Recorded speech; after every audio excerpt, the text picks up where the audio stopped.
Hola. Bueno, arrancamos. Le pedimos disculpas por un poquito el atraso. Tuvimos algún temita ahí de organización. En nombre del frigorífico San Jacinto, Garmet y del Carmen Asisa, les agradecemos a todos por acompañarnos hoy en esta jornada. En esta instancia veíamos muy interesante poder tener las perspectivas del licenciado Ignacio Iriarte sobre los mercados de la carne y bueno, cómo ve un poco el futuro o cómo se va a mover este año, sobre todo en puntos específicos como son algunas cuotas que Uruguay tiene. Y bueno, la verdad que hemos ya realizado otras jornadas y otras charlas con él en otras partes del país donde trabajamos frecuentemente con clientes, así que bueno, hoy creíamos muy interesante tenerlo acá, le agradecemos y ya le paso la palabra. Terminada la charla podemos hacer alguna instancia de preguntas que enriquece mucho sobre todo ese intercambio y esas dudas que se generan. Así que bueno, muchas gracias, le paso con Ignacio.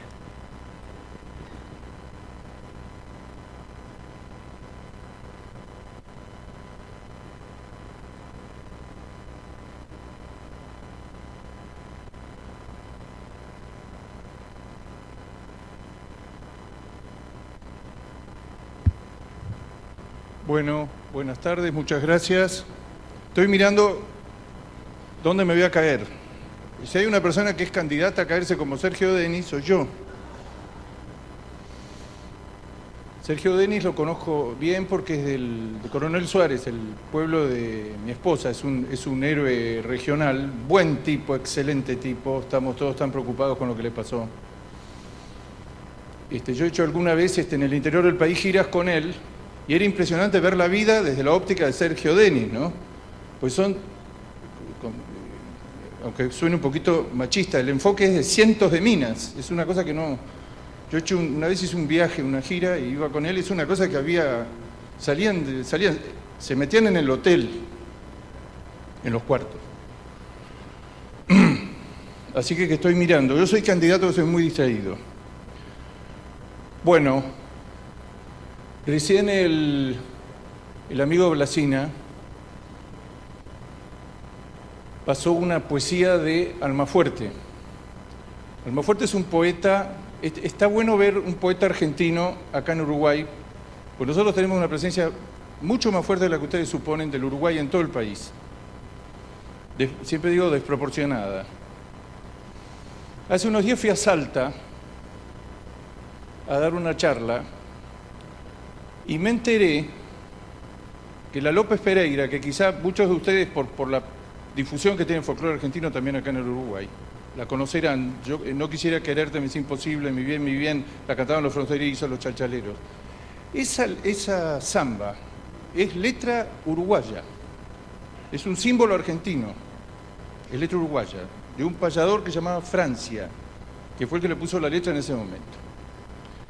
Bueno, La Morocha, el tango La Morocha, que fue el primer tango importante que se difundió en todo el mundo, que se hicieron 100.000 copias y se difundió en todo el mundo, lo difundió la Fragata Sarmiento, era de un uruguayo que se llamaba Enrique Saborido. O sea, la Morocha argentina no era morocha ni era argentina, era un uruguayo. Y a mí me gusta mucho el tango, la influencia de los autores uruguayos en el cuerpo del tango, en lo que ha sobrevivido, en las grandes letras, sobre todo en las grandes músicas. En la época de oro del tango, el tango de la Guardia Vieja es impresionante. Es, como digo, es desproporcionado al tamaño del Uruguay. Bueno, todo salió con Sergio Denis. Me han puesto esto. Bueno, yo ya me caí una vez, me caí mal. Pero acá estoy. Alteró mínimamente mis facultades, que ya no eran muchas. Bueno, es difícil saber qué va a pasar en cualquier orden en el mundo. Estamos pasando un momento, desde el punto de vista del mercado internacional de la carne, vacuna, un momento muy bueno. No todo el mundo lo aprovecha plenamente. Argentina, si lo hubiera agarrado hace 2 o 3 años, no lo hubiera aprovechado en absoluto. Argentina ha saltado en poco tiempo. Yo voy a dividir mi charla en dos partes. Una para mostrarles qué estamos haciendo en la Argentina y el resto qué está pasando en el resto del mundo, porque Argentina compite en varios mercados con Uruguay. Lo que haga la Argentina no es indiferente a la suerte del Uruguay. En 481, en Hilton, en Chile, en el mercado europeo de no Hilton, algún día nos vamos a cruzar en Estados Unidos, con la picaña en Brasil, con el mercado... Y en China, donde el mercado chino es tan gigantesco que no estamos compitiendo porque nadie sabe quién va a pagar ese incendio que hoy es China. El mercado internacional venía bien, pero estable, creciendo muy lentamente, hasta que hace 4 o 5 años, el famoso dicho que iba a pasar el día que los chinos coman un bife, son 1.400 millones de tipos el día que coman un bife, pero no comieron un bife, no están comiendo un bife. Están comiendo 3 o 4, 5, 6 bifes más por año que lo que comían, y eso ha producido un terremoto, un desequilibrio absoluto. Nunca en la historia del negocio de la carne, ni en la época de Gran Bretaña, ha aparecido un comprador que hasta hace 4 o 5 años era la nada misma, era exportador de carne. Y hoy estamos pensando que entre todo lo que compra, la mitad es contrabando. Es un tema apasionante. Lo que está pasando con el contrabando masivo, cuando digo masivo digo cerca de 1,5 millones de toneladas que China, las aduanas de China, en China hay toda clase de carne que no pasa por la aduana. Entonces, entre el contrabando y lo que entra legalmente por la aduana china, estamos en el orden de los 2.800.000 toneladas. Yo creo que este año vamos a sobrepasar las 3 millones de toneladas. Piensen cuando hablamos de la... Está bien, son otros valores. Cuando hablamos de la cuota Hilton, hablamos que Estados Unidos nos dio una cuota de 20.000 toneladas libre de derechos, y el otro, y la 481, todo cosas, nichos. China está comprando en este momento 2.900.000 toneladas de carne. Y no sabemos si el mundo en este momento está en condiciones de satisfacer lo que viene. Lo que viene es que China sigue incrementando su demanda por carne vacuna. Ahora, el resto del mundo, tanto Europa como los volúmenes que importa Estados Unidos, como los mercados que nos interesan a nosotros, Israel, Chile, son mercados que ya están maduros, estables, han tenido un desarrollo económico, hay una clase media y media alta que come carne al plato, está dispuesto a pagar un cierto precio, no engañarse tampoco con lo que es el precio internacional de la carne. El precio internacional de la carne para la mayoría de los cortes milanesa son 5 o 6 dólares el kilo, saquen la cuenta ustedes cuánto pagan en su casa. Un buen bife vale 15 dólares, un lomo vale 20, 22 dólares, y hay que venderlo, hay que encontrar el cliente en algún lado que lo compre. Esa es la carne al plato, el Olimpo de los cortes, que es una parte de la res. El fenómeno que se está dando es en todo el resto de la res. La carne que es para industria, y esto que sucede con China, que nos sorprendió totalmente. China hace unos años vino a comprarnos carne manufactura conserva. Y era carne que muchas veces hasta se presentaba para ser procesada industrialmente, se vendía en mantas, se vendía porque a nadie se le iba a ocurrir que eso iba a ser comido al plato o comido directamente. No se hacía ningún trabajo, se le sacaba el hueso nada más, que se llama en manta, para un uso industrial posterior. Los chinos empezaron a comprar en el Río de la Plata y empezaron a pedir que se le hicieran cortes en bolsitas, lo cual no tenía lógica alguna. ¿Para qué encareces pidiendo que sean bolsitas si esto va a ir? No, nosotros comemos eso. ¿Cómo que comen eso? Eso no se puede comer. La gran revolución es que China está pagando a precio de corte carne que era para industria o manufactura. Este fenómeno que estamos hablando de China es un fenómeno que tiene 3 o 4 características muy claras. Primero, que la demanda no para de crecer, da la impresión que el mundo hoy no puede satisfacer lo que quiere comprar China. Piensen que un kilo en 1.400 millones de personas, un kilo per cápita que suba el consumo en China, es 1,5 millones de toneladas que tiene que proveer el mundo. El primer 1,5 millones se lo proveyó, el segundo tiene dificultades, el tercero no está. No está. Hoy se pregunta si Argentina puede proveer 200, 300.000 toneladas más adicionales. No. ¿La puede proveer Australia? No. ¿La puede proveer Estados Unidos? No. ¿La puede proveer Nueva Zelanda? No. Argentina tampoco puede proveer los volúmenes.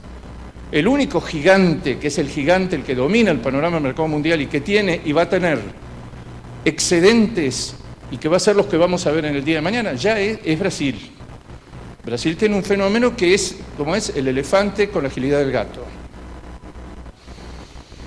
Ahora, si ya era impresionante lo que estaba pasando con China, desde agosto del año pasado tenemos una novedad que en general está poco difundida, que es China tiene un brote de fiebre porcina africana que se sospecha que está fuera de control. Empezó en agosto, el gobierno chino ha declarado hasta ahora 115 brotes. Es una enfermedad altamente contagiosa, peor que la aftosa. Es una enfermedad que es 100% mortal, donde agarró un criadero de cerdos, no dejó uno. En China lo que está pasando es que la gente ve la mortandad masiva que está sucediendo y se adelanta a vender los cerdos en el estado en que estén antes que les llegue a su criadero y los mate a todos los animales. Se está corriendo a Corea, se está corriendo a Vietnam. Hubo casos hace unos años en Europa. Estados Unidos está más preocupado por la fiebre porcina que por la aftosa. Y lo que se está viendo es que, para que se hagan una idea de qué estamos hablando, la producción de carne de cerdo de China son 54 millones de toneladas. La producción de carne vacuna en todo el mundo es de 68. Entonces, si ustedes dijeran, si hay un mercado de algún producto cárnico grande en el mundo, es el mercado, consume 40 kilos per cápita de cerdo, 8 de ave, 6 de vacuna. ¿Por qué nos importa lo del cerdo y lo que está pasando con la...? Porque China ha empezado a liquidar con rifle sanitario o adelantando la matanza masivamente su stock de cerdo. El gobierno empezaba a hacer compras internacionalmente, compras de un día para el otro de 20, 25 mil toneladas que el mercado no puede abastecer. Estamos azorados con lo que está sucediendo. La idea que hay es que China está ocultando lo que está sucediendo, que es de tal gravedad. Han parado el transporte entre estados porque es una enfermedad que se han dado cuenta que se transmite. Es un virus que se llama virus longevo. Dura en la comida, dura en la ropa, dura en los zapatos, dura meses, dura en los chacinados, algo que los ha llenado de terror, que se han dado cuenta de que han procesado cantidad de alimentos en base a cerdo que están desparramados por toda China y que llevan el virus adentro. Es una pesadilla de una película de terror, pero es así. Esto empezó en agosto, se está corriendo a otros países de Asia. La idea es que va a haber, que ya hay un faltante extraordinario de carne de cerdo y que la única carne que el chino confía es la carne vacuna importada. Te perdiste, Blasina, te perdiste la Almafuerte. Lo que vos pasaste es de Almafuerte.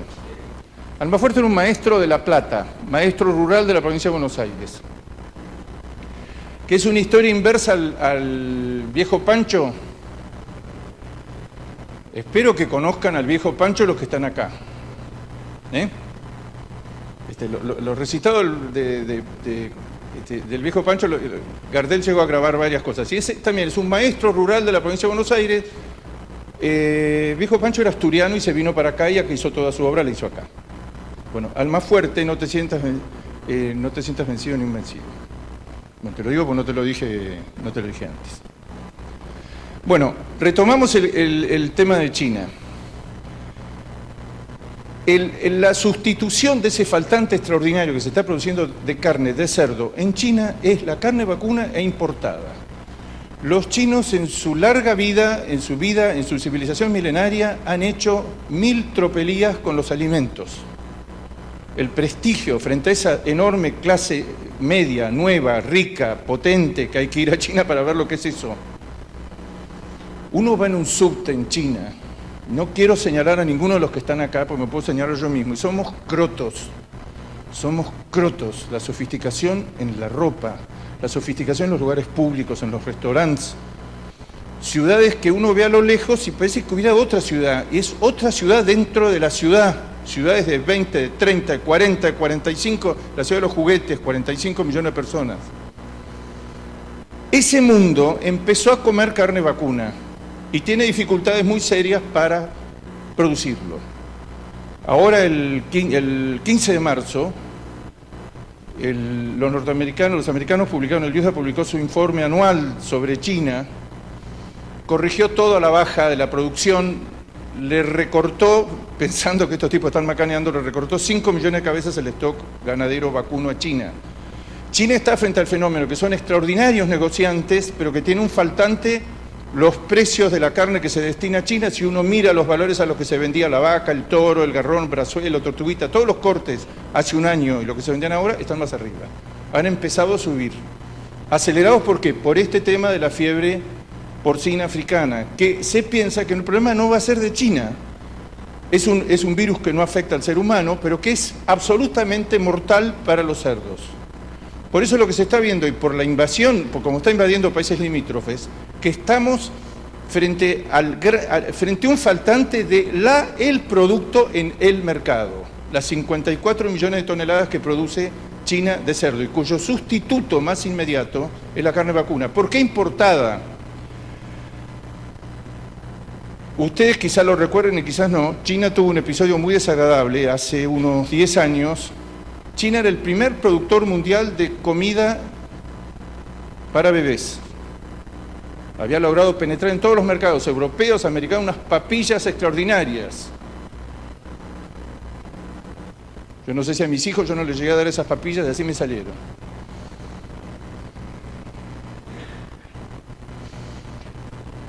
Un día hubo una muerte, varias muertes en Europa, en Estados Unidos, y el punto común que había, el hilo, era que habían comido esas papillas preparadas y lácteos de origen chino. Aunque parezca mentira, eso estaba yo me acuerdo, estaba en las estanterías de todos los supermercados, era justo la porción que podía comer un bebé. Murieron en aquel momento, yo creo que fueron 16 o 18 pibes en todas partes del mundo. Se hizo una investigación y se descubrió que los amigos chinos corregían el nivel proteico. 23 de las 26 fábricas que exportaban corregían el nivel proteico de los alimentos para bebé con líquido de frenos. El desastre que causó en la lechería en China fue absoluto, dura hasta el día de hoy. Y una enorme cantidad en un país que está poblado, precisamente está poblado, el reflejo fue asegurarse en productos que vinieran de Occidente, saltando, porque ellos lo primero que dijeron es, ¿cómo puede ser que los controles locales jamás se dieron cuenta que se está produciendo esto? En carne vacuna tuvimos un caso mejor, que fue el caso de 19 chicos que murieron, que desaparecieron en poco tiempo en una ciudad mediana de China, una ciudad chica, una aldea. La policía china puso toda su fuerza a ver si lo podía encontrar. No encontraron absolutamente nada, los 19 chicos se habían evaporado. Hasta que un día consultaron a un policía viejo del lugar, el policía viejo les dijo, si ustedes están buscando a los chicos, están ahí. Era frente a la plaza donde se reunía la policía en el bar todos los días a ver para dónde se orientaban. Esto tuvo una repercusión extraordinaria, lo que le estoy contando. Y tiene repercusión hasta el día de hoy. Y les mostró una fábrica de hamburguesas que quedaba en la plaza. Cuando fueron allá encontraron, otra que la trazabilidad uruguaya, encontraron los documentos, la tarjeta de crédito de los 19 pibes que faltaban. Ese fue un caso extraordinario. El tipo lo ahorcaron en una plaza, el gobierno consideró que tenía que darse un escarmiento. Los cuentos que existen de perros, de monos, de residuos, de cualquier cosa en carne son de tal magnitud que hacen que el prestigio lo tiene la carne importada. La carne proveniente de Australia, Nueva Zelanda, de Uruguay, de Argentina y de Brasil. Entonces, lo que se está viendo primero, el sistema chino de producción de carne de cerdo y de vacuno, que es en el fondo del patio de la casa, alimentándolo, la vaca que come pasto de la banquina, subproductos y demás, en este momento está en crisis, pero con la fiebre porcina está en crisis terminal. Se supone que una de las cosas más dolorosas que va a tener que hacer el gobierno chino es cerrar miles y miles de criaderos suburbanos de cerdos, porque piensan que mientras exista eso va a ser imposible sacarse de encima el tema de la fiebre porcina africana. Eso es el 30% de la producción de carne. O sea, hay un tipo que ahora ha tomado una notoriedad extraordinaria, que se llama Simon Kilty, que es un estudioso que se pasó toda su vida estudiando China y seguramente estudiando el mercado chino de la carne, jamás nadie le dio pelota, y ahora es una especie de celebridad en todas partes del mundo. Se escucha lo que dice él. Este tipo dice que lo que está pasando con la fiebre porcina africana va a cambiar el destino de la producción de proteínas en el mundo por 20 años. Luce exagerado, pero cuando uno ve lo que ya está sucediendo, la matanza masiva, y además no existe Miren, todas las noticias estas se están dando día a día. La día de ayer es que Dinamarca, que tiene una industria de producción porcina importante, está haciendo un cerco de alambre olímpico de 70 kilómetros para parar lo que es el gran vector de la enfermedad y por lo cual se supone que se va a extender por todo el mundo, que es el jabalí. El jabalí no sea acá en el Uruguay, en la Argentina y en toda Europa, con el avance de la agricultura, porque hay cada vez más recursos en el campo, hay cada vez más ciervos, hay cada vez más jabalíes. Hay cada vez más jabalíes en la Argentina. Digo todo esto porque el mercado internacional venía creciendo, venía pegando saltos de razonables, venía creciendo y ahora ya los saltos, el año pasado pegó un salto de 700.000 toneladas de un año para el otro y la idea general, que se va a tener que expresar en precios esto, si es así, es que no existe en este momento, salvo el caso de Brasil, no existe en el resto del mundo carne suficiente para abastecer el incendio chino.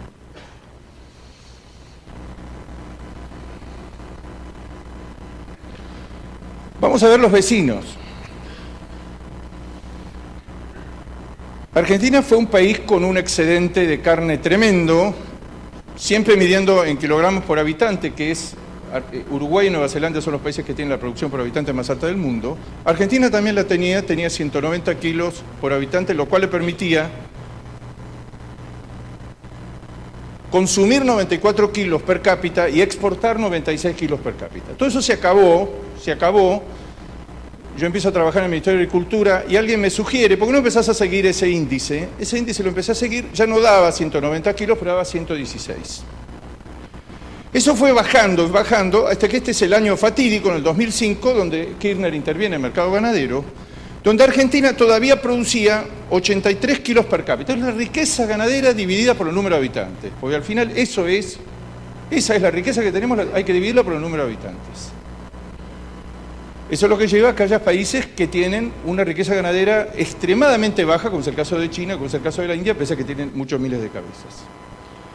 ¿Qué pasó desde entonces? Bueno, hubo una caída fuerte del stock, el consumo, si ustedes ven, no tiene grandes variaciones, y lo que estamos viendo ahora que si nosotros queremos aumentar la exportación, per cápita este año vamos a estar en alrededor de 13 kilos, el consumo tiene que bajar a 54 kilos.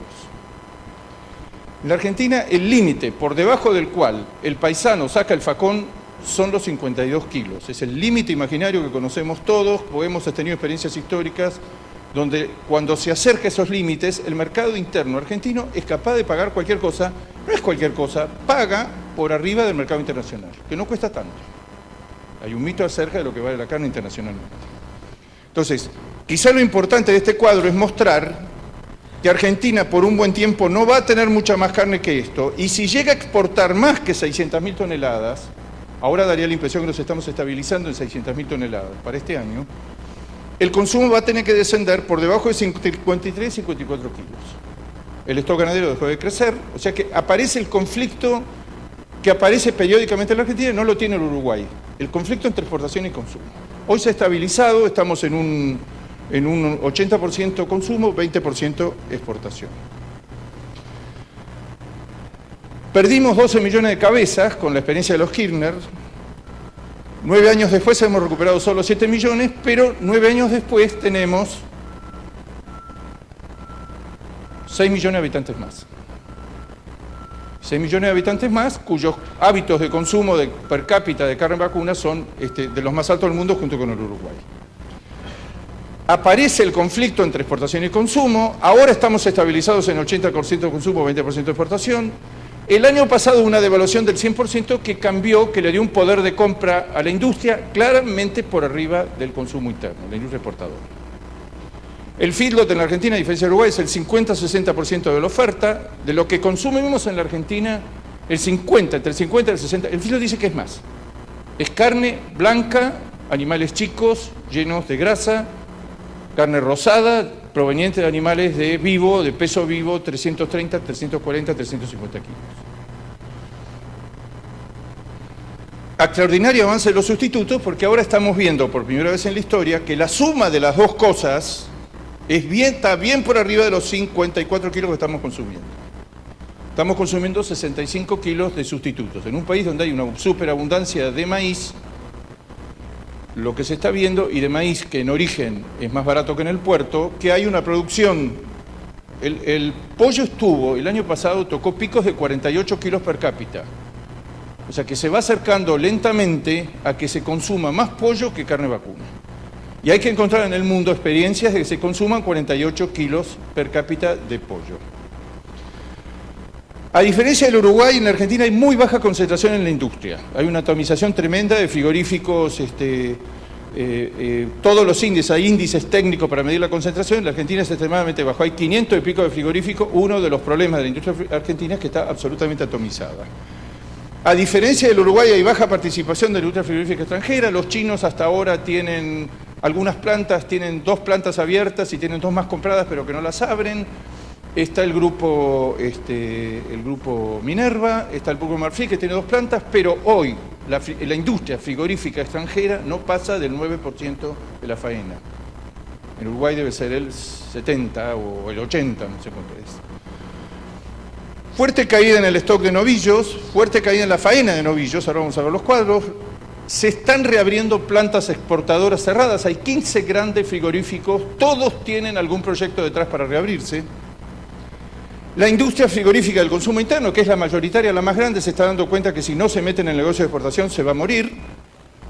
Piense que la industria de consumo en la Argentina es prestadora de servicios, no es dueña de la hacienda. El matarife, el supermercado, el ciclo 2, el troceador, cualquiera, le lleva a la hacienda, se la mata, le devuelve las 2 medias reses y después hacen un acuerdo. Pero no es dueño, el frigorífico no es dueño de la hacienda. Es otra de las miles de particularidades que tenemos.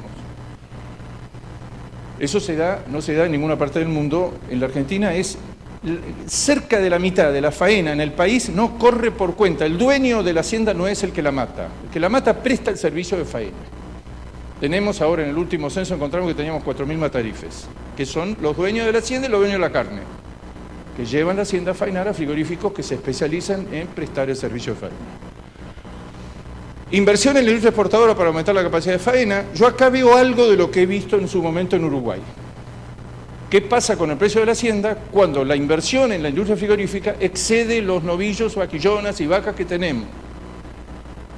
Porque resulta que ahora hay buenas perspectivas, el tipo de cambio ya no se va a atrasar más, Argentina tiene una excelente imagen, vamos a acceder a Estados Unidos, tenemos la 481, tenemos la Hilton, vienen inversiones del exterior, vienen los chinos, vienen y decir, mira, ¿estás seguro que todas estas plantas se van a matar entre ellos para conseguir la materia prima? Materia prima no va a haber más. Lo que va a haber más, y eso es un factor autónomo de fortalecimiento del precio, es más plantas. 3 obstáculos para exportar tenía Argentina: el tipo de cambio ya se corrigió, el tipo de cambio ya no está atrasado, plantas exportadoras abiertas se están reabriendo, pero hay uno que va a ser la limitante en el largo plazo de Argentina. Argentina no produce novillos, produce todo: el bolita, el chiquitito, el vaquilloncito, el ternerito, el pelotita, el cachiquito, todo chiquito, todo de 350 a 360 kilos, hacienda de cabotaje. El mercado internacional, por más calidad que haya, pide un calibre mínimo de corte. Ustedes no tienen ese problema porque todo lo que ustedes matan excede el tamaño mínimo que pide el mercado internacional, que son alrededor de unos 125 kilos la media. El que paga un bife en Europa, en Japón, en Estados Unidos, en cualquier lado, no va a comer 5 medalloncitos de lomo de ternero de vaquillona, va a comer un bife de lomo mariposa, un tamaño, e inclusive, los que están en la industria lo saben, el bife se premia el tamaño. En el lomo se premia el tamaño, vale más un lomo de 5 o 6 libras para arriba que un lomo de menor peso. Argentina, como no tiene ninguna vocación exportadora, lo que ha hecho toda la vida es animales para el mercado interno, que internacionalmente tendrán la calidad que tenga, pero no sirven. No sirven porque el mercado internacional tiene un mínimo del calibre, como lo tiene para la cebolla, para la pera, para el ajo, para la manzana, para todos los productos. Fíjense, nosotros rápidamente pasamos en menos de 4 años de 200.000 a 650.000 toneladas. Consideramos que hoy estamos en un techo fundamentalmente dado por la ausencia de novillos. En enero, para hacerse una idea, casi el 70% de los embarques fueron a China. En el resto de los mercados, estabilidad. Argentina le está haciendo una competencia muy fuerte en la 481 a Uruguay, que había que pensar. Argentina tiene una enorme disponibilidad de granos en chacra a precios más bajos, alejados de los puertos. El maíz en la Argentina, hacer feedlot es mucho más barato que en cualquier otro lugar del mundo. Entre China y Rusia se explica el 95% del crecimiento de las exportaciones argentinas. Este es el stock ganadero. Para este año estamos esperando una mejora muy chiquita y estamos esperando que para el año próximo Argentina empiece a caer el stock ganadero. El nivel de faena de hembras que tenemos de los últimos meses es insostenible.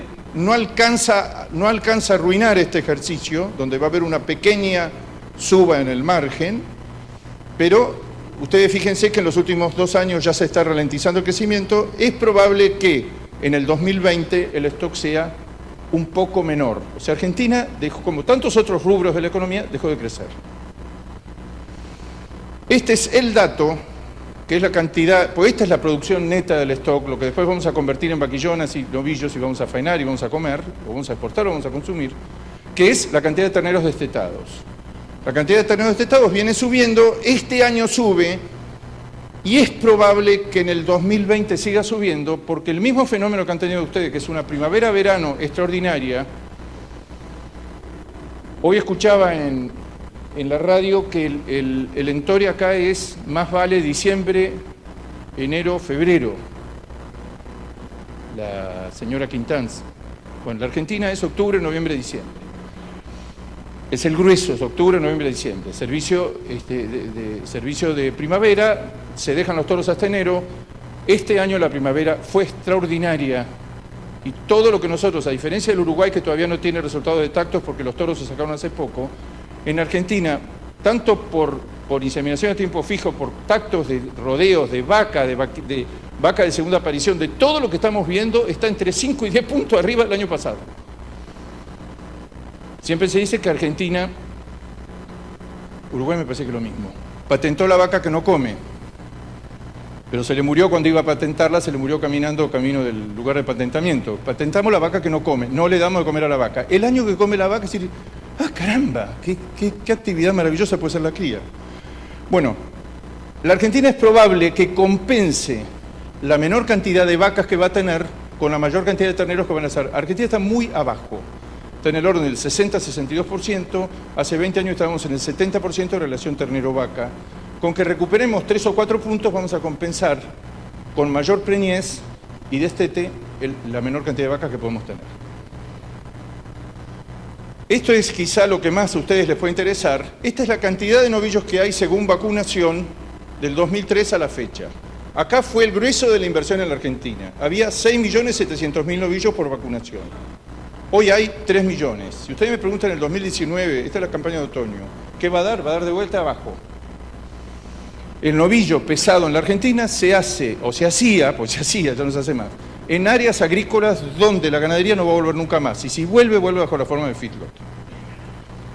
Y esto es impresionante, que el poder de fuego que tiene con una ganadería cualquiera es con los machos castrados adultos. Bueno, resulta que Argentina tiene la mitad de novillos que tenía hace 15 años. Esta es la producción, en la producción también ven, este es un perfil de faena que es insólito. Fíjense, terneros, matábamos 300.000, estamos en 1.260.000, terneras matábamos 1 millón, estamos en 1.800.000, pese a que está mejorando esto. Y la columna que miraría cualquiera que va a invertir en un país, yo a mí no me importa todo el resto de la hacienda, me importa novillos que los puedo exportar. Se mataban 4.700.000 y hoy se matan 2.700.000. Estos son datos oficiales de faena por categoría. Es decir, la gran limitante argentina es que recuperó el stock, recuperó las vacas, recuperó los terneros, recuperó los novillitos, recuperó todo menos los novillos. Y lo que se exporta en el mercado internacional, salvo esta coyuntura extraordinaria, lo que estamos exportando es vaca a China, son novillos. Si uno se prepara para exportar, tiene que tener novillos. Estas son las exportaciones. Este fue el año que Néstor se asustó porque le faltaban dólares en el Banco Central, dio facilidades y al año siguiente se le pasó el susto. Y después se les pasó el susto por todo el resto de la era. Después se recuperó y pensamos que no vamos a ser del club de los que exportan 1 millón, 1,5 millones de toneladas. No, yo no lo voy a ver. Ese club es un club de 4.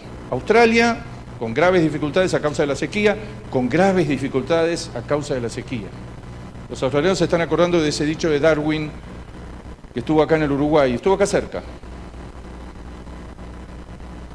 que dijo cuando visitó Australia, dice, este es un continente que puede dar de comer a 10.000 ovejas siempre y cuando las cambiamos a tiempo de lugar.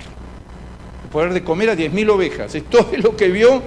Y la otra referencia que siempre se hace a Australia, que es que Australia ha sido poblada y desarrollada en los 150 años más lluviosos del último 1.000.000 de años. No es tranquilizante. Y lo que está teniendo en este momento, si estamos hablando de clima extremo, Australia tiene una seca extraordinaria en el sur y tuvo lluvias extraordinarias. Australia tiene algo, esto pasó ahora, hace un mes. Si se murieron en una noche o en 2 días, se murieron 300.000 cabezas o 500.000 cabezas ahogadas. Apreciación del gobierno y de los ruralistas. Cayó lo que no cae en 2 años de lluvia en un lugar que es completamente llano y no quedó nada, no quedó una cabeza viva. De los 4 grandes quienes son, la India tiene problemas cada vez más serios. La India tocó un pico de exportación, fue el primer exportador del mundo, con carne de búfalo, no con carne de vacuno. Y hace 3 o 4 años que viene bajando. El año pasado cayó 16%. El año pasado nos fue bien a todos, salvo a la India y a Europa. La India cayó 5%, la India cayó 16%, Europa cayó 5%. Pero digo, el resto del mundo, los grandes jugadores, si Argentina se va a meter en ese club del 1.000.000 y pico de toneladas, no. Es evidente que ese club es la India con graves problemas, Australia con graves problemas, y 2 monstruos cada uno en lo suyo. En volumen y bajo precio es Brasil. Es Brasil. Es excluyente, es lo que haga Brasil. Lo que pase con el consumo brasileño y con el tipo de cambio. Cuánto va a liberar y va a volcar a los mismos mercados donde estamos nosotros. Y el otro, el fenómeno, porque es un fenómeno, es Estados Unidos que exporta, cada año exporta más, a precios más altos, a mercados más sofisticados, le tira toda la presión, todo como dicen en las películas, los tanques, le tira los tanques americanos encima. No lo teníamos hace 20 años como un gran exportador, hoy es un gran exportador de carne. Siempre me impresiona que estos cruceros que vienen a Montevideo y que vienen a Punta del Este, podrían abastecerse perfectamente de carne en la Argentina y en Uruguay. Se abastecen en Estados Unidos. Porque la regularidad, la calidad es absolutamente constante, los precios son más altos que los que podríamos cotizar nosotros. Lo compensa el packaging, la seguridad, el financiamiento, que todos los bifes son absolutamente iguales, que la calidad es absolutamente, la calidad que viene, la regularidad que le da el feedlot. Estas son las exportaciones argentinas, evidentemente el pico. Fíjense lo que estábamos exportando, 15.000 toneladas en diciembre, 12.000. Este fue el diciembre donde asumió Macri, el diciembre del año pasado 56.000. Esto se supone que está llegando, o sea que el daño que puede hacer Argentina a sus vecinos es hasta acá. No tiene más carne para vender en el resto de los mercados. Mercado internacional. Fíjense cómo la carne vacuna, con una perspectiva ya de 20 años, 19 años, la carne vacuna crece, pero crece mucho menos de lo que crece la porcina y la aviar. Fíjense, la aviar es casi el doble en 20 años a nivel mundial.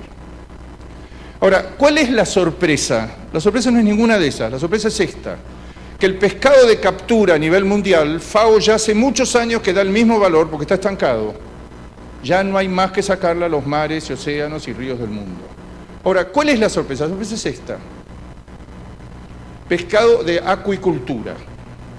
De esas 84 millones de toneladas, que hoy ya deben estar arriba de las 90 millones de toneladas de pescados criados en pileta,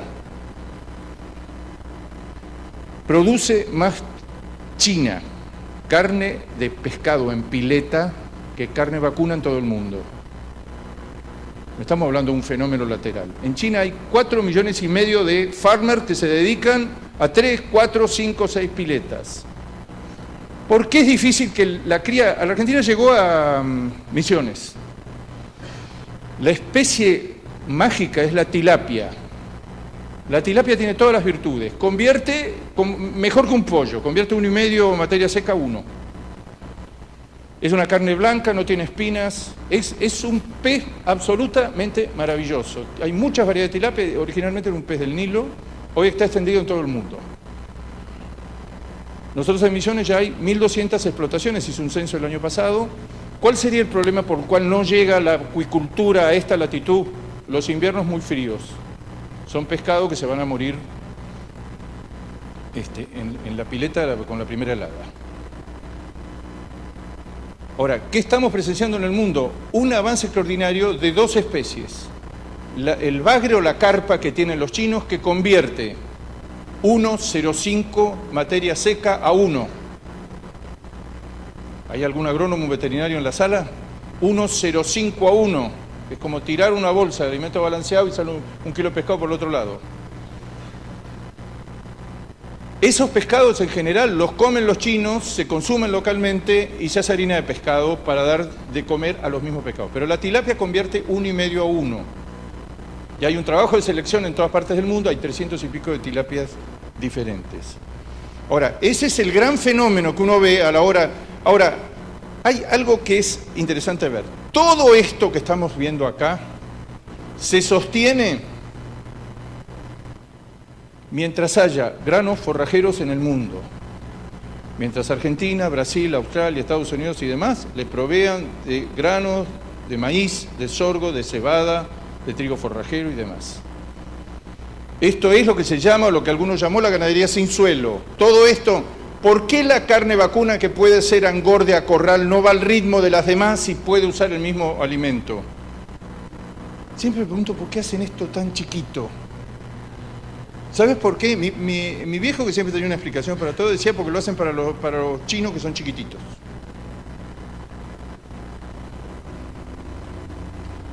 ¿Qué es lo que estamos viendo acá? Que toda esta carne, salvo la vacuna, se puede hacer en la medida que de alguna parte del mundo vengan los alimentos, los granos forrajeros necesarios para producir.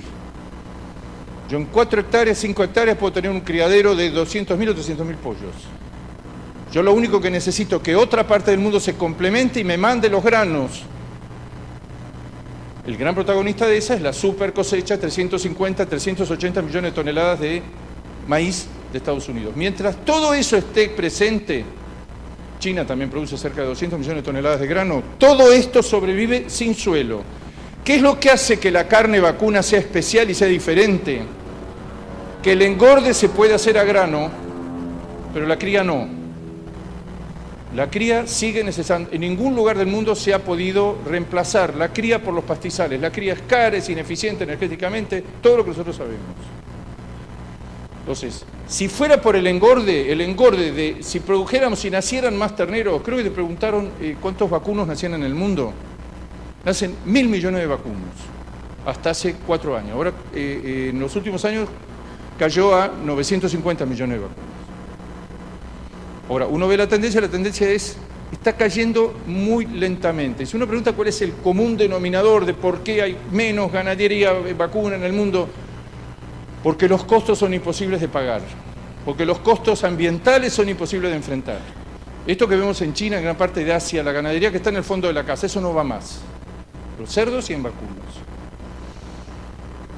Entonces, la etapa, si fuera solo la etapa del engorde, estaríamos al horno con papas, porque eso sería que cualquier país en el mundo que importa granos, ¿cómo se terminan y se engorda todo este ganado que va del Uruguay a Turquía o a cualquiera de los países donde va? ¿Cómo se termina allá? ¿Qué va a verdes praderas de alfalfa o va a fieldos donde van a comer grano que muchas veces se importa de los mismos países que lo proveen, de Sudamérica? Entonces, ¿qué es lo que hace que la carne vacuna sea distintiva, que crezca menos, que en el largo plazo se considera que va a ser una delicatessen? Que el mundo no puede producir porque hay una etapa de eso que todavía no lo he encontrado. Lo que se llama en Estados Unidos el dry lot. Cómo hacer cría con vacas encerradas. Así hacen pruebas, todas las universidades del mundo hacen pruebas con vacas encerradas. A los 2 años la clausuran porque lo comieron vivo la experiencia, económicamente. No hay manera el engorde se puede hacer, la cría no. En la cría es irreemplazable, la vaca que levanta en el campo alimento de baja calidad, que no tiene costo de oportunidad, que el humano no lo puede aprovechar. Ahora, la cría en el mundo, salvo contados casos, como es el caso que les conté de Brasil, está en retroceso. Y eso es un producto, fíjense la historia de casi todos, fíjense que se guiaron por Argentina y Uruguay. ¿Uruguay que está en un proceso de retención y de crecimiento del stock? No. ¿Argentina está en un proceso de crecimiento? No, acaba de entrar en un proceso de liquidación. ¿En qué proceso está Australia? En un proceso de liquidación a causa del clima.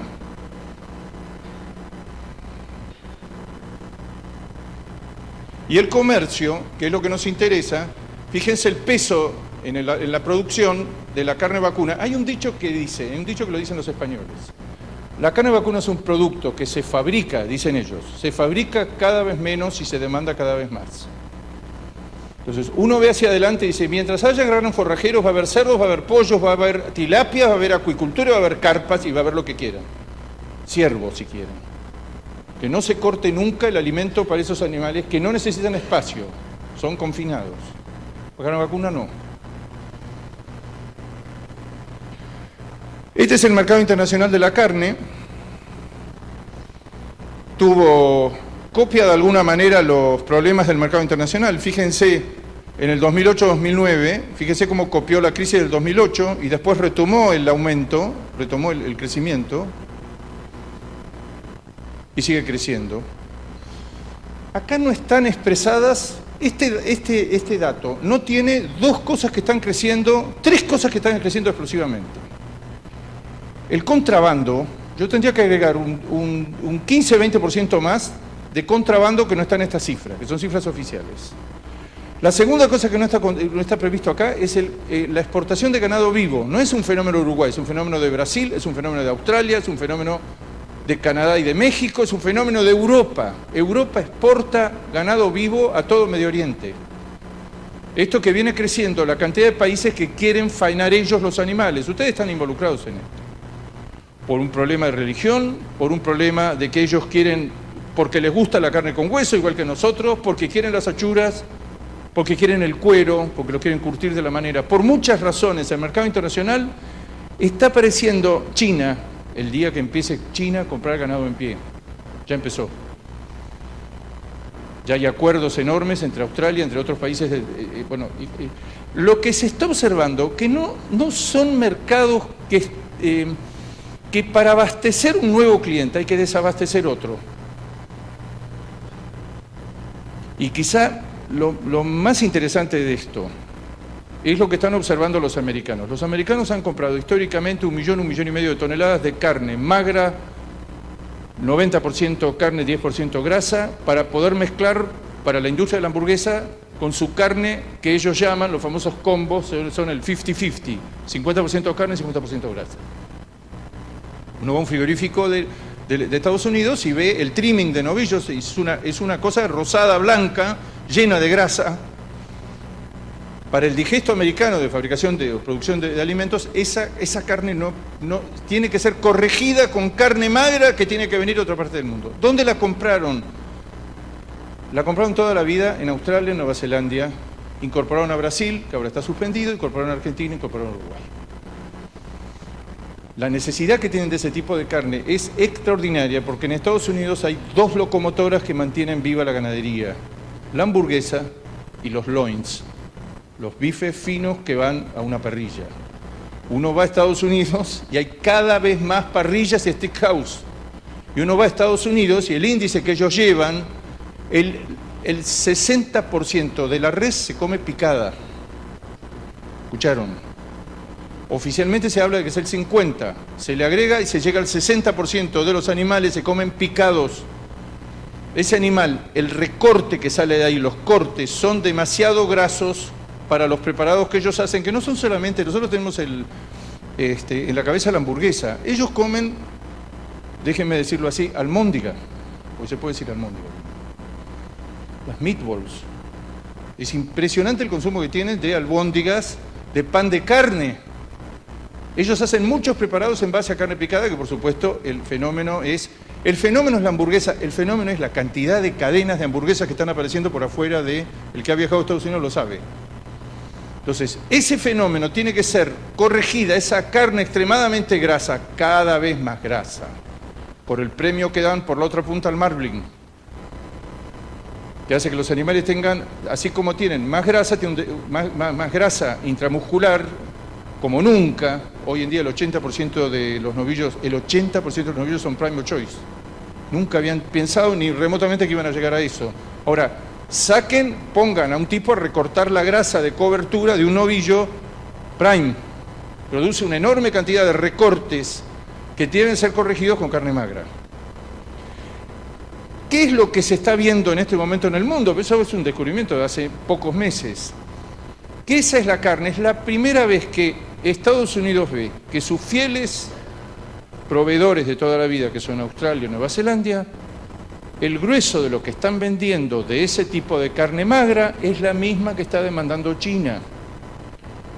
El formador de precios toda la vida de esa carne, manufactura australiana Nueva York. Era un faro que teníamos todos para saber. Ahora ya no es eso, es cuánto están dispuestos a pagar los chinos que comen lo mismo que comen los americanos. Ustedes pueden decir, bueno, eso es una carne muy baja, que es un desecho de la ganadería no es lo que... Hay muchos cortes de delantero que ya están agregándose a la carne de vaca y de toro que le estamos vendiendo a China. Ahora, ¿cuál es el descubrimiento de los americanos?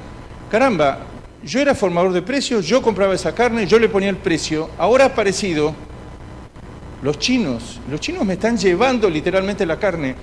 El descubrimiento de estos meses, enero y febrero, es que Australia y Nueva Zelanda están exportando más carne a China que a Estados Unidos. Y ellos no se pueden quedar sin carne, porque esa carne, así como está, no les sirve, los 50-50, esos combos llenos de carne con grasa. Vuelvo a repetir esto. Si en Estados Unidos lo que sucede después se va al resto del planeta, lo que hay es una crisis de los cortes de precio medio. ¿Qué podrían ser los cortes de precio medio? Los cortes de la rueda, los cortes del delantero. ¿Por qué? Porque gran parte de la res o va a picar y los loins valen cada vez más en relación al resto de la res. ¿Por qué? Porque hay una industria. Yo ahora hice una visita a Estados Unidos donde vimos varias parrillas y el comentario de los dueños era que el mercado en Nueva York, en Boston, donde ustedes fueran, está saturado de parrillas cuando hace 10 o 20 o 30 años había 5 o 10 por barrio, a lo sumo. Hoy está lleno. El centro de Nueva York está lleno. Y de alto nivel.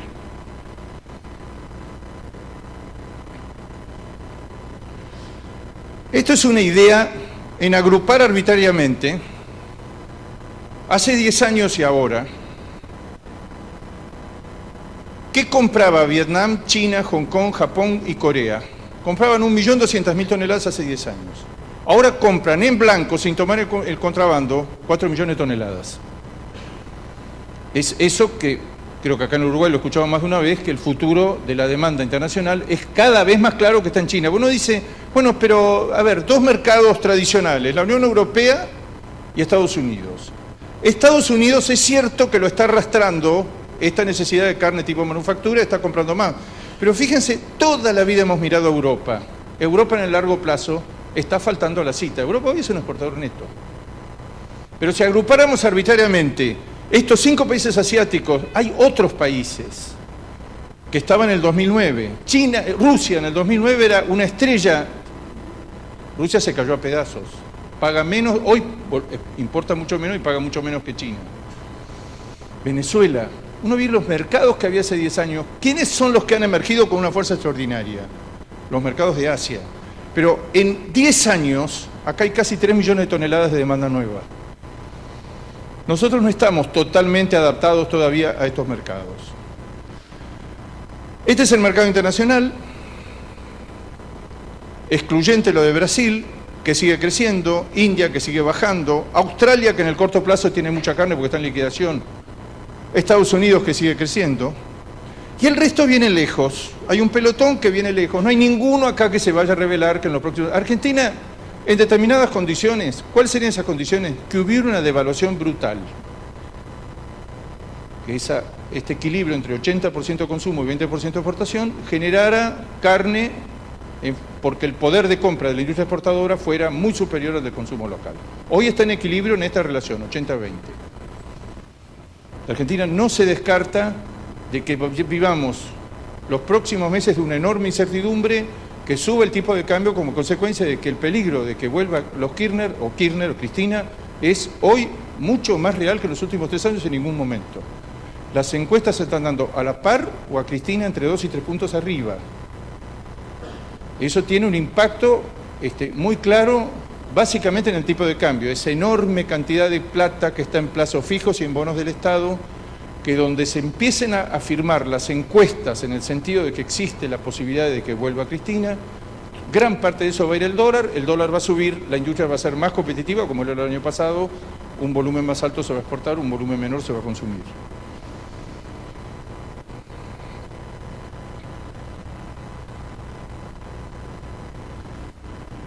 Siempre tomamos el FOB de Uruguay. Fíjense, tomamos el FOB de Uruguay como siempre Uruguay está adelante de Argentina en cuanto a los mercados abiertos. Argentina está arriba de este valor, pero por composición de exportaciones y porque en varios mercados tiene un plus de precio. Pero en el largo plazo esta es la mejor estadística que hemos encontrado que refleje el mercado internacional de la carne. No es el FOB de Estados Unidos, no es el FOB de Australia, porque tiene un mix también que varía mucho Japón, poco Estados Unidos, mucha manufactura, pocos cortes. Siempre tomamos el de Uruguay, no nos arrepentimos, y lo que vemos acá es un salto extraordinario del precio de la carne, los commodities tocan un techo y el grueso de los commodities se derrumba, y la carne no se derrumba. La carne se queda, no voy a decir ahí arriba, porque si ustedes lo miran bien, con respecto a los picos estamos 200, 300 dólares abajo.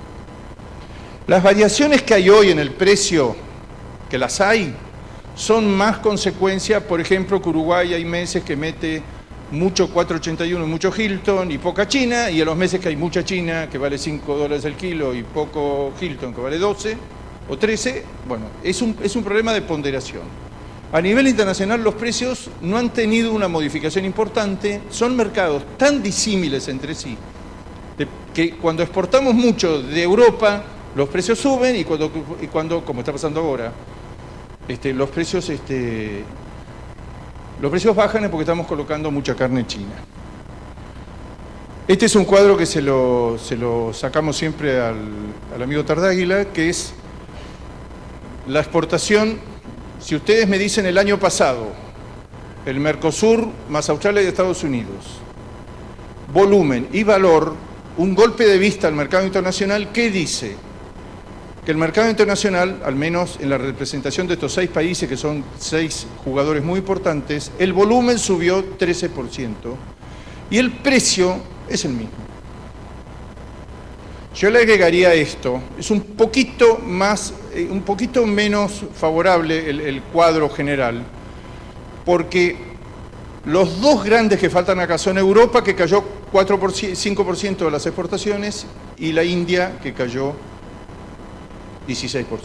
La India lentamente se está mancando. La India, con las enfermedades que tiene, con los productos que tiene, aunque sea mucho más barato que todos los restantes países, con carne de búfalo tiene mercados regionales, y ese fenómeno inexplicable, que ahora lo vamos a ver, vamos a pasar a China. Esto es lo que importa a China. China compra, por lo que ellos llaman la puerta de entrada. Vieron que a los chinos les gustan los cuentos, son muy eufemísticos.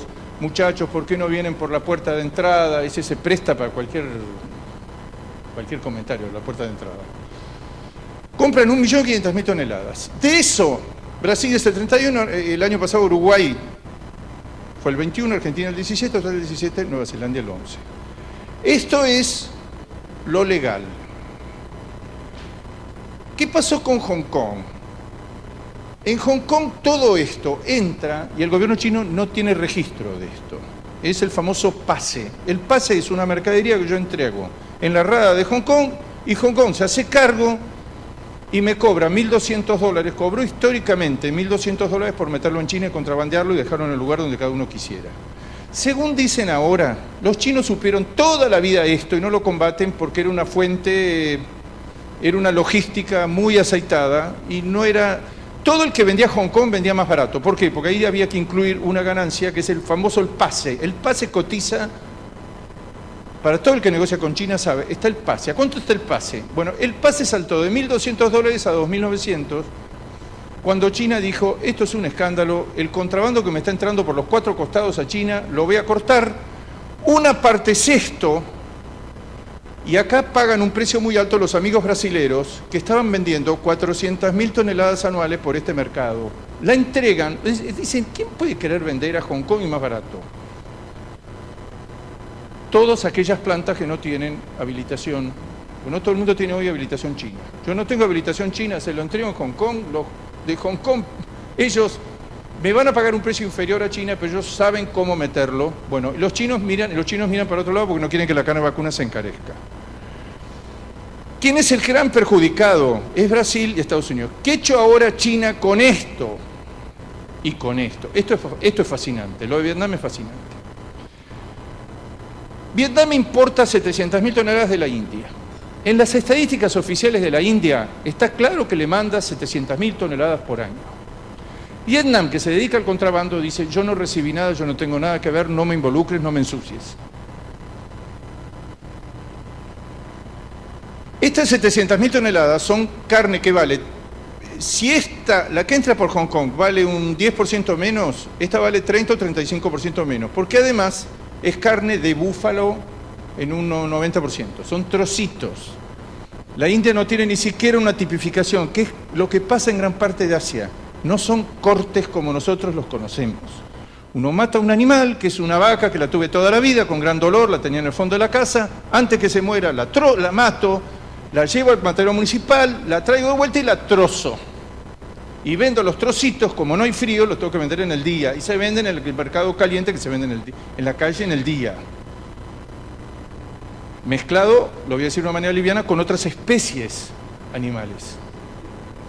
Por eso cada vez que se hace un ADN de la carne de las hamburguesas que comen los chinos, dicen: che, caramba, acá está el zoológico de Pekín. Ahora, ¿qué pasó con la fiebre? ¿Qué pasó el año pasado? Ya China había dicho: che, esto es una vergüenza, porque la mitad me entra de contrabando. Fíjense que suman Hong Kong y Vietnam.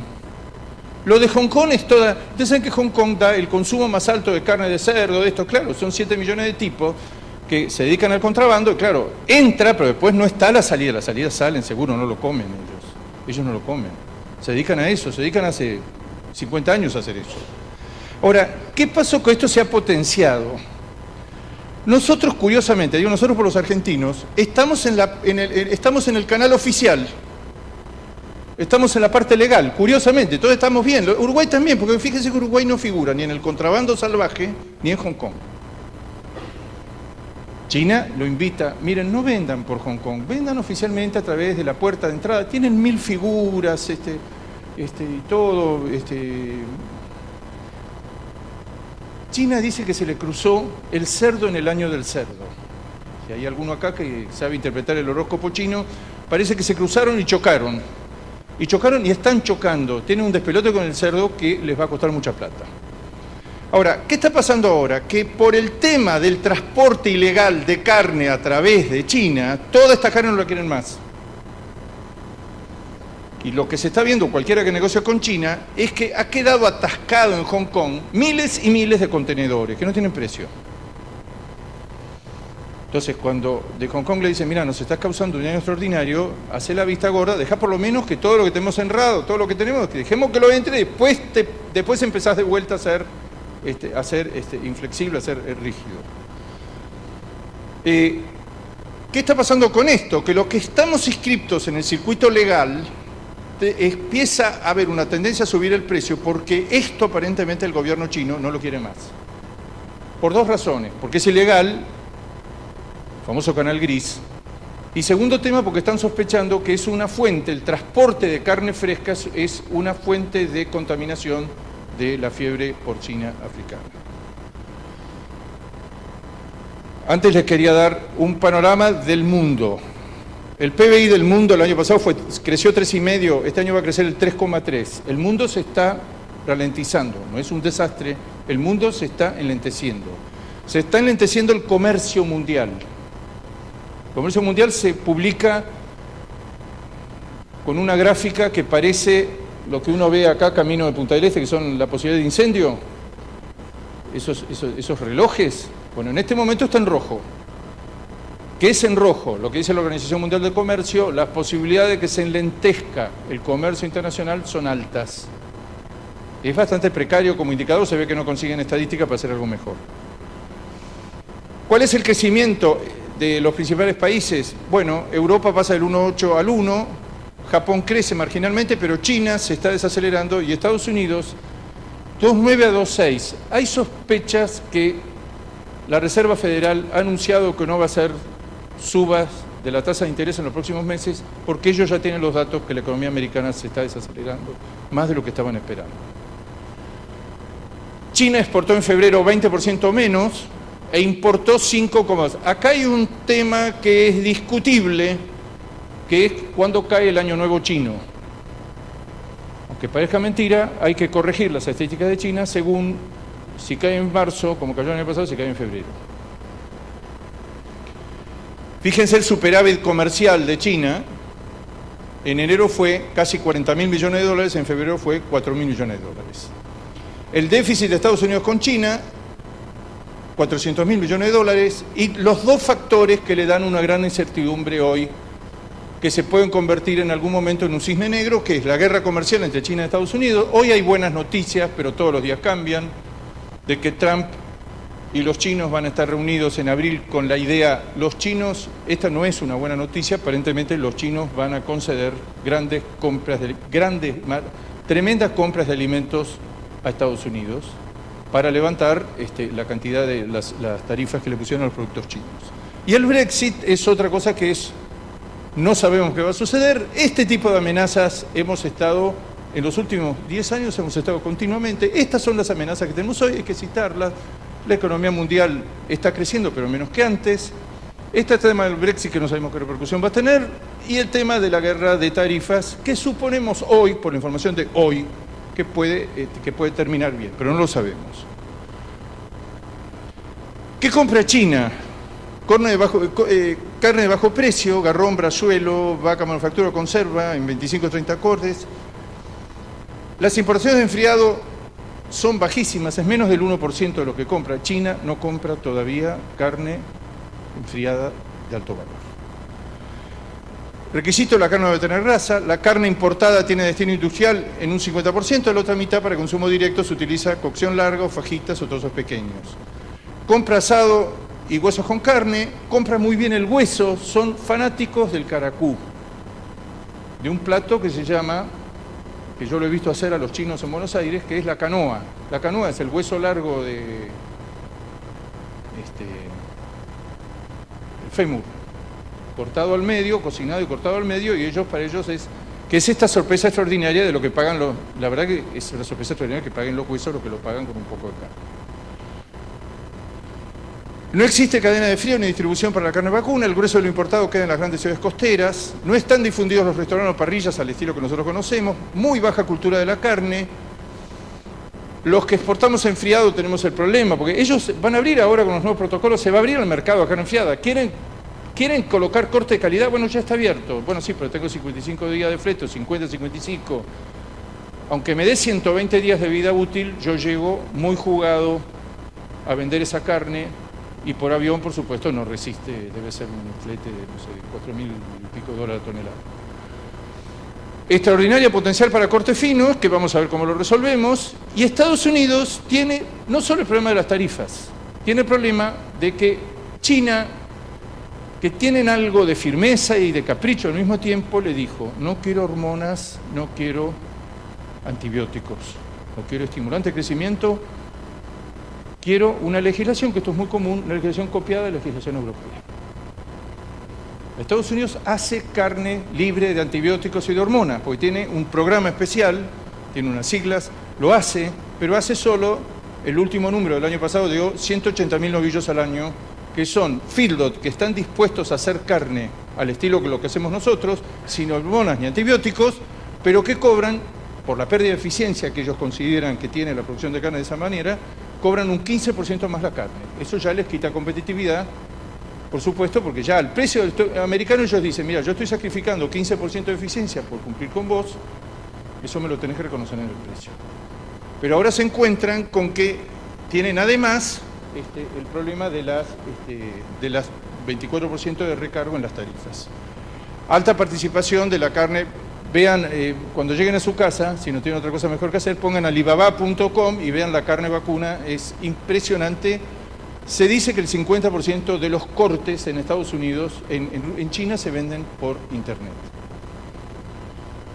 Bueno, vamos terminando. Este es el precio del novillo en diferentes lugares del mundo. Argentina estaba en $2.60 hasta hace poco tiempo, ahora pegó un salto extraordinario la hacienda en enero y febrero, subió 40%, ya Argentina no es el más barato del barrio, estuvo por debajo de Brasil. Y este es un cuadro, para terminar, que es un cuadro muy discutible, que es ¿qué demanda el mundo, qué se comercializa en el mundo, si es carne a grano o carne a pasto? Yo hice esto y lo corregí 20 veces, y lo voy a seguir corrigiendo, que es China, Hong Kong, Vietnam importan, este cuadro tiene 6 meses, fíjese que habla de 2.200.000 toneladas, son 2.800.000. Carne a pasto es el 95%. ¿Por qué no pongo el todo? Porque vía Hong Kong entran cortes a grano, entran cortes de Estados Unidos a grano. Este concepto se llama Gran China. Para tomar conciencia de lo que es esto, este cuadro que tiene 6 meses, que a mí me encanta, pero lo voy a tener que actualizar todo, le falta un país ahí, que importa carne por valor, si no me equivoco, espero que me traicionen la memoria, por valor de $2.000 millones. ¿Saben quién es? Es Taiwán. Cuando nosotros empezamos, fuimos con un grupo de ganaderos argentinos a Asia, y en Singapur nos dejó helados el aeropuerto. Preguntamos, ¿por qué este aeropuerto? Nos dijeron,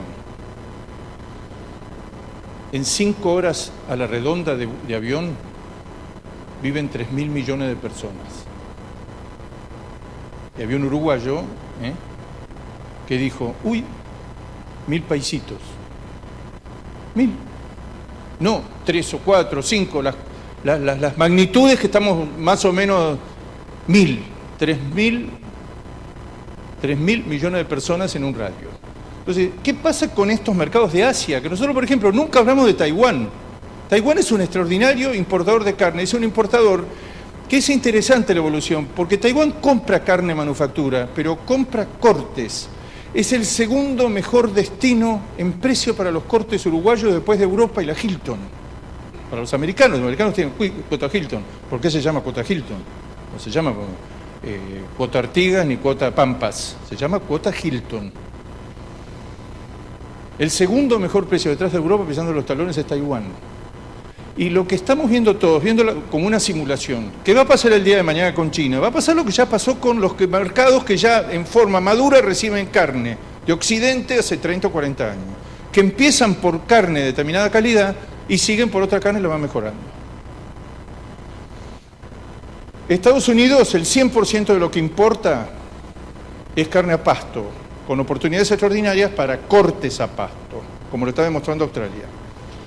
Japón, el 75% es carne a grano, lo mismo que Corea, 70%. Rusia es invertido. Fíjense que cuando hacemos el ponderado, vemos que de estos mercados, el 80% es carne a pasto, el 20% es carne a grano. Acá hay una trampa, que en carne a pasto está la manufactura de carne para uso industrial. No solo está lo que se come, gente que demanda, está la carne industrial que por supuesto es toda a pasto. Y gran parte de esto no es carne que va al plato, es carne de tipo industrial. Y esto es toda carne que tiene un precio por tonelada muy superior a esta. Pero si volvemos los volúmenes, lo primero que vemos es que hay claramente mercado para los dos. Entre los exportadores vemos que Australia tiene 65-35. Exporta un 65 a pasto, que es muy alto esto, un 35 a grano.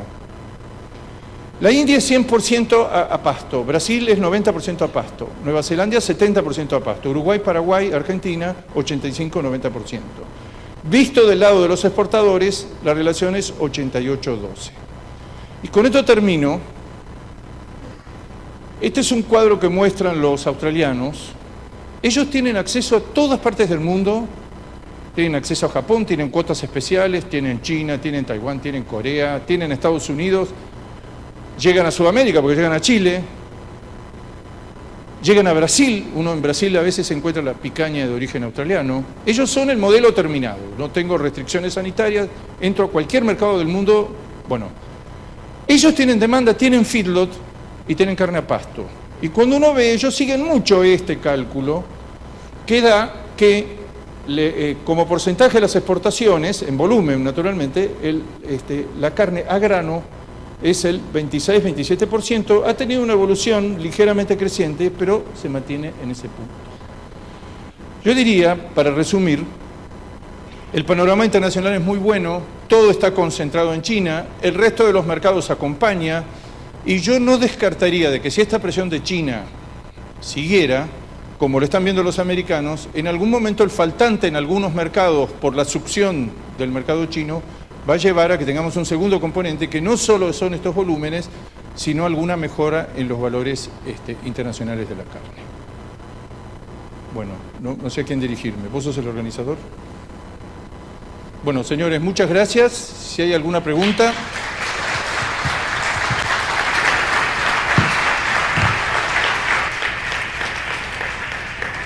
Si tienen alguna pregunta, con gusto podemos armar una discusión. Estamos cansados.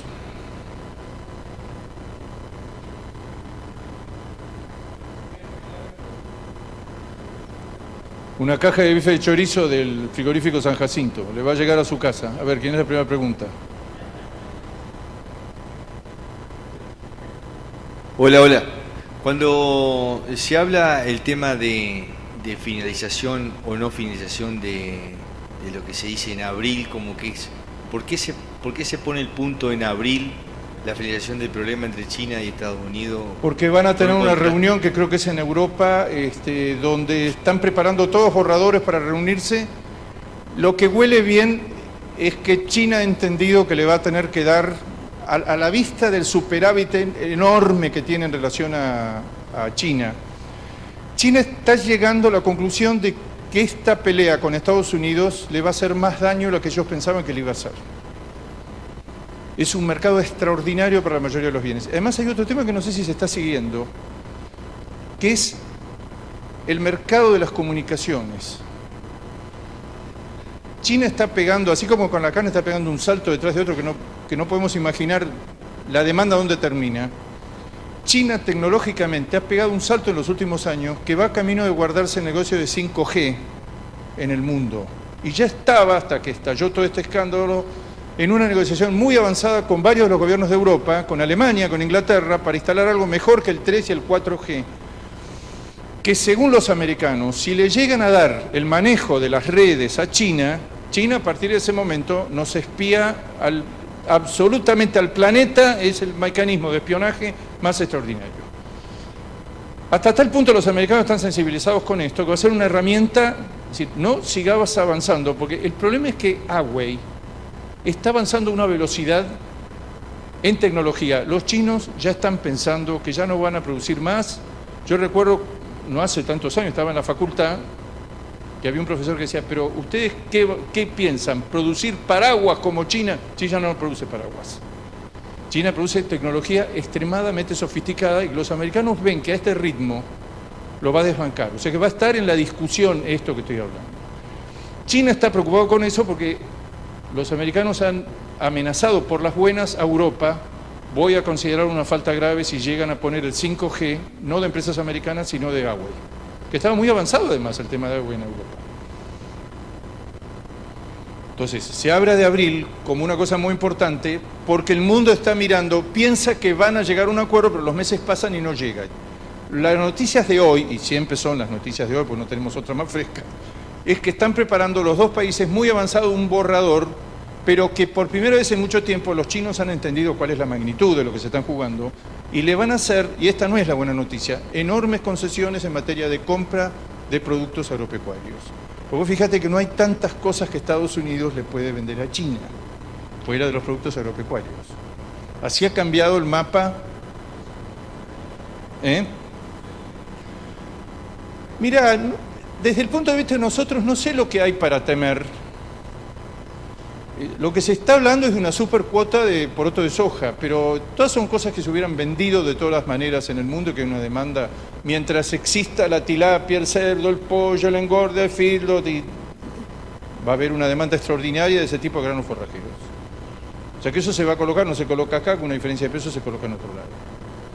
Y en carne, para los Estados Unidos ha sido una decepción enorme que los chinos, ¿cómo? Pero si el resto del mundo ama nuestros bifes americanos. Y ustedes no. Ha sido yo lo conté creo que lo conté hace un rato. Darrell Pill, que yo fui a una conferencia hace poco en Oklahoma, el analista más lúcido del mercado americano, lo mandó, la Meat Export Federation de Estados Unidos la mandó, que hizo un recorrido enorme y contó cuando volvió que no había comido, lo habían agasajado en 20 lugares, siempre con palitos. ¿Vos probaste a comerte un ojo de bife con palitos? Que le impresionó porque estando él podían cambiar un poco el protocolo, fue a lo que no sé, sería la sociedad rural de no sé qué, y la sociedad rural y el frigorífico no sé qué, y no salieron de los palitos, no salieron de las fajitas, que él mismo se preguntó, un bife americano de alto marbling, ¿qué hace acá? Cuando los tipos ven la grasa y se les ponen los pelos de punta. Por eso aprecian tanto la carne de búfalo de India, que tiene un rendimiento en fiambre o en cocción mejor que la carne vacuna. Es carne que rinde más. Está sonando en mi Huawei.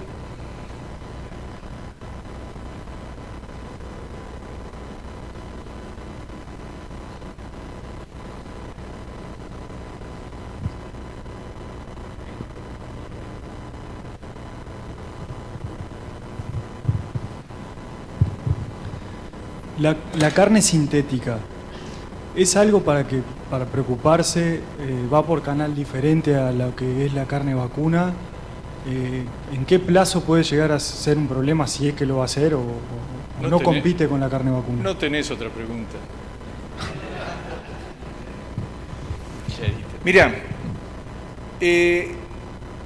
la carne vacuna hay cosas que te preocupan y cosas que no. No me voy a caer por ahí, pero me voy a caer por acá.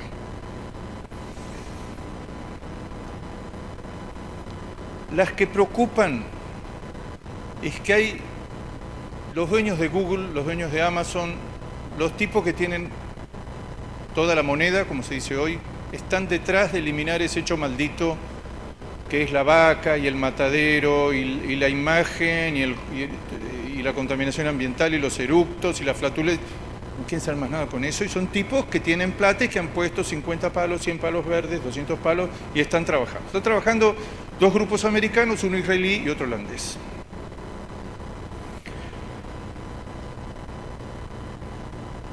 Se supone que la carne, cuando esté, le falta un trecho enorme que es forma. Vos te van a dar un aglomerado que decís, mirá, eso te lo voy a decir como dice mucha gente, parece más un tumor, porque claro, es un crecimiento de células en ciertas condiciones muy especiales, tremendamente estrictas en los bioreactores, donde vos ponés esas células y ponés lo que alimenta las células y ponés conservantes y ponés colorantes y ponés vitaminas y ponés... Cuando te enteres de qué es eso, hay mucha gente que naturalmente va a decir, mirá, me encanta la idea, pero no lo voy a comer.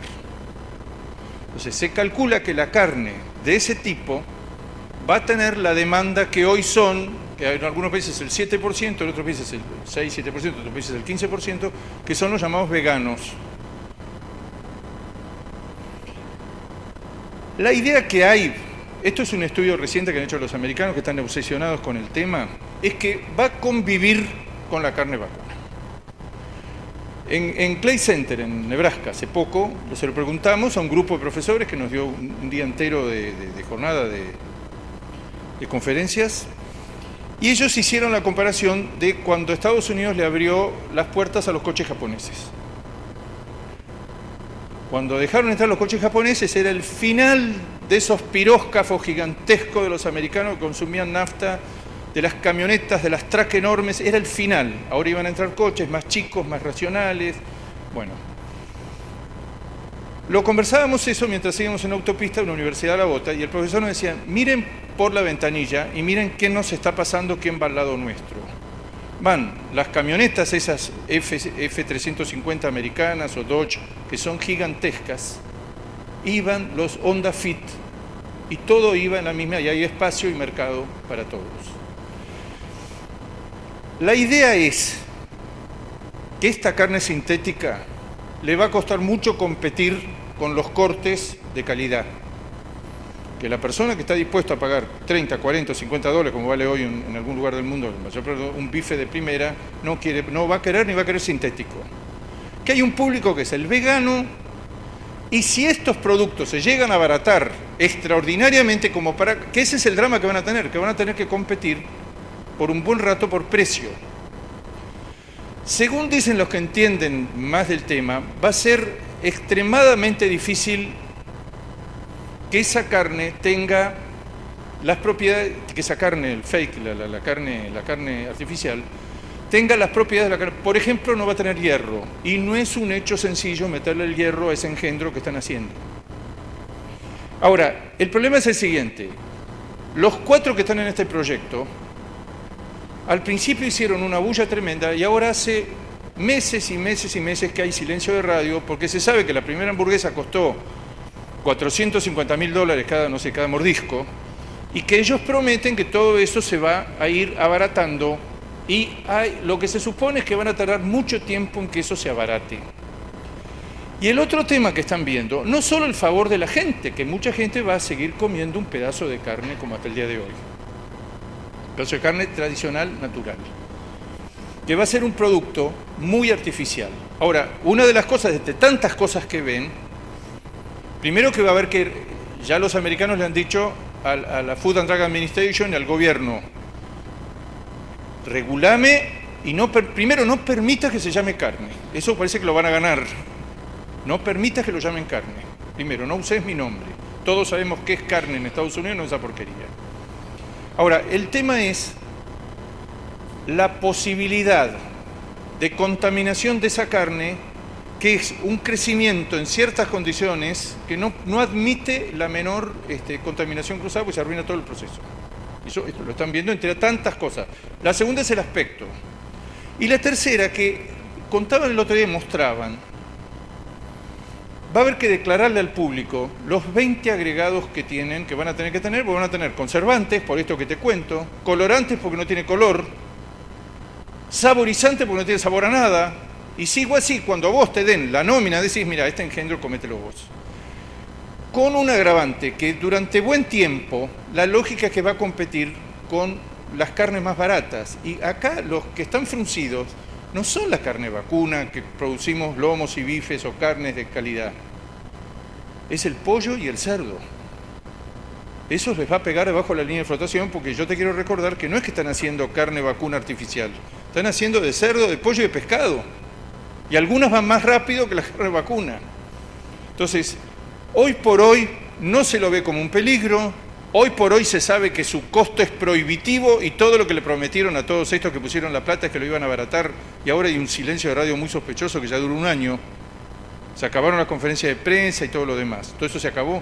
Hoy te digo que en Europa y en Estados Unidos lo que está avanzando más es la carne o la hamburguesa hecha con elementos vegetales. La famosa cadena, creo que se llama Impossible Foods, que ya produce cosas que se parecen mucho a una hamburguesa y lo están haciendo con elementos vegetales, por ejemplo con la lenteja. Por ejemplo, tienen 6 o 7 componentes que sale algo que a mí me hace mucha gracia, porque el toque final que lo vuelve realmente parecido a una hamburguesa son unos 30 o 40 gramitos de grasa vacuna. Ese es el toquecito que ahí ya podés ser competitivo. Entonces, hoy, esto se habló mucho el año pasado y el año anterior. Hoy hay un silencio que en general se interpreta de que las investigaciones no están avanzando, que se sabe que tienen grandes dificultades. La primera y fundamental es en abaratar el producto, porque a los costos actuales es imposible venderlo de ninguna manera. Ellos dicen que van a llegar en el lapso de... lo que dicen, y dicen de manera común, todos están de acuerdo, es que en 5 años están en restaurante y en 8 están en supermercados. Ahora, te digo que hay un eclipse informativo, un silencio informativo muy grande, que no sé si lo habrás visto en los últimos meses, porque aparentemente no están avanzando y le han sacado mucha plata al amigo, no sé si se llama Bezos y el otro de Google y todos los demás. Le sacaron mucha plata. Es una causa de las causas más nobles que hay en el mundo, terminar con las vacas. no lo dije.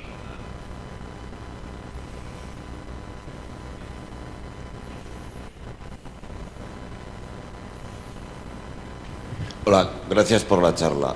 ¿Qué impacto calculan que pueden tener en el... Todavía no terminé, recién empiezo.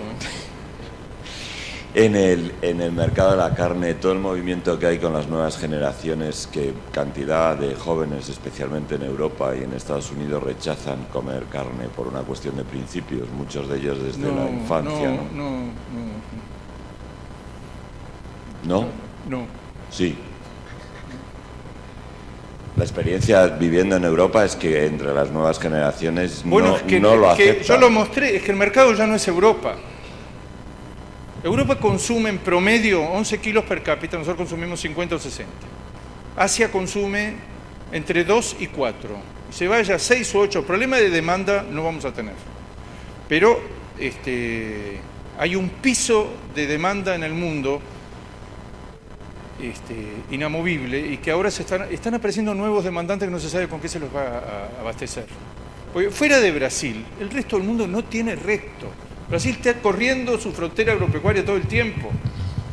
Vos sabés que siempre prometen y juran y le aseguran a la humanidad que no están deforestando y los satélites dicen que siguen avanzando a razón de 1,5 millones a 2 millones de hectáreas por año.